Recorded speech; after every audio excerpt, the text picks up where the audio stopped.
₹10 జిలేబీ. 10 రూపీస్కి జనరల్గా మన సైడ్ 4 జిలేబీస్ ఇస్తారు. ఈ బ్రో ఎన్ని ఇస్తాడు చూద్దాం. ఓకే, ఇక్కడ కూడా 3 ఇచ్చారు, పర్లేదు. ₹10 జిలేబీ అయిపోయింది. ఇక్కడ జిలేబీ అయితే సూపర్ టేస్ట్ ఉంటుంది మామ, అండ్ వర్త్ కూడా. పేపర్ పట్టుకో, అదే మనకి ఇండియన్ డిష్ అది.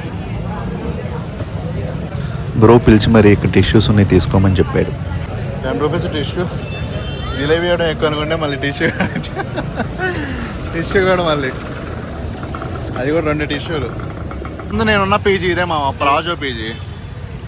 అసలు ఇది సర్కిల్ మామూలుగా ఉండదు. 5 years బ్యాక్ నేను ఇక్కడే ఉన్నా కానీ ఇక్కడ ఇంత లేదు. ఇప్పుడైతే మామూలు హడావిడి లేదు ఇక్కడ. పగళ్ళు దొంగలు ఏరి పగళ్ళు కన్నపడరేమి రోజు ఇట్లీ పానీపూరి వాడు.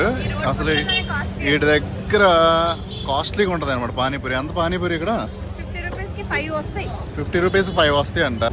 ఇంకా ఇవాళ సండే కాబట్టి పెద్ద హడావిడి లేదు కానీ సాటర్డే అయితే మామూలుగా ఉండదు. అండ్ ఫ్రైడే నైట్ అయితే ఇంకా అబ్బో కెవ్వు డించకే. అండ్ ఇక ఈ ప్లేస్లో మనం అన్నీ చూడవచ్చు అనమాట. రకరకాల ఫుడ్ ఐటమ్స్ ఉంటాయి. తెలుగు, తమిళ్, కన్నడ అన్నీ కలిపి కొడతారు. ఏది కావాలంటే అది వాయించుకోవటమే. ఇంతకుముందు ఇంత ట్రాఫిక్ లేదు భయ్య. ఇప్పుడు ఏందో ట్రాఫిక్ అసలు మామూలుగా లేదు. భారీ ఎత్తున ఉంది ట్రాఫిక్. యాక్చువల్గా ఇదిగో ఇక్కడ జూడియా ఉందా, దాని ఆపోజిట్లోనే ఏదో కొత్తగా పెట్టాడు. ఇది కొత్తగా పెట్టారు కాబట్టి విండో షాపింగ్ చేద్దాం. ఒకసారి స్టఫ్ ఎట్లా ఉందో కూడా చూద్దాం అని చెప్పి లోపలికి వచ్చాను మామ.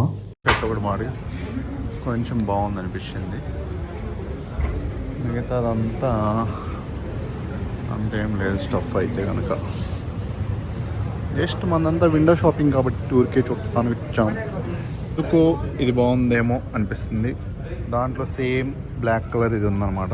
సేమ్ ప్యాటర్న్లో సేమ్ ఫ్యాబ్రిక్. ఇది బాగుంది డిఫరెంట్గా కదా. ఇది వద్దులే మరి గత్తరగా ఉంటుంది. టూ మచ్ ఉంది. ఇది బాగుంది. ఒకసారి ఈ 2 ట్రైల్ వేద్దామంటే ఒకసారి ట్రయల్ రూమ్ దగ్గరికి వస్తుంది. ట్రయల్ రూమ్ దగ్గర ఫుల్ ఉన్నట్లున్నారు జనాలు. అబ్బో, వరద బాధితులు ఉన్నట్టున్నారు ఏంటి ఇక్కడ. చాలామంది వెయిట్ చేస్తున్నారు. ఇప్పుడు మనం వెళ్ళాము. అయ్యా అర్రా మనం ఇళ్ళ లోపల ఇంకోటి దూరేసాడు. ఎందుకు ఇది సూపర్ సెట్ అయింది అనిపిస్తుంది మామ. మీకు ఎట్లా ఉంది? ఈ లోపలే బయట నుంచి ఇంకోటి తలుపు కొట్టేస్తున్నాడు. అయిపోయింది షాపింగ్ అయిపోయింది. బ్యాగ్కి వచ్చేస్తున్నాం. Window shopping.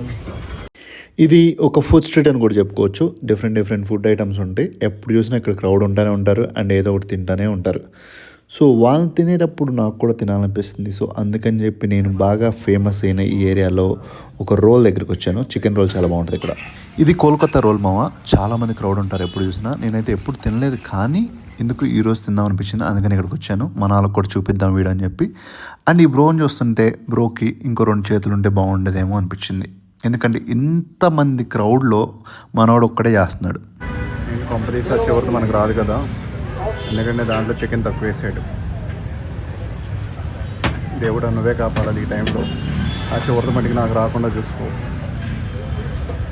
దేవుడా. నాకైతే అది రాలేదు భయ్యా. ఇంకా మన అవ్వలేదు అనుకుంటా మ్యాటర్ అది. ఫైనల్గా చాలాసేపు వెయిట్ చేసిన తర్వాత మన రోల్ అయితే వచ్చింది మామ. పర్లేదు, కొంచెం ఎక్కువ చికెన్ ఇచ్చాడు. అది తిని మెల్లిగా వెళ్తా ఉండగా ఫ్రైడ్ రైస్ కూడా ఎందుకు నన్ను పిలిచినట్టు అనిపించింది మామ. అందుకని అక్కడ కూడా ఒకసారి వెళ్ళొచ్చాను. సో అంత తిన్నాక మనం కొంచెం అయినా నడవాలని చెప్పి ఈ టెక్ పార్క్ నుంచి నడుచుకుంటూ వెళ్తున్నాను మామ. ఇది మాన్యత టెక్ పార్క్. చాలా బాగుంటుంది టెక్ పార్క్. ఇక్కడ మల్టిపుల్ కంపెనీస్ ఉంటాయి అనమాట. చాలా బాగుంటాయి. Most of the companies product based కూడా ఉంటాయి అనమాట.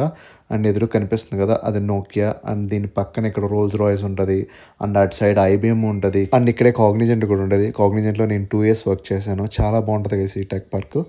So that's all for the vlog guys. First time vlog తీస్తున్నాను.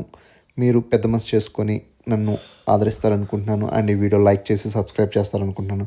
Thank you so much.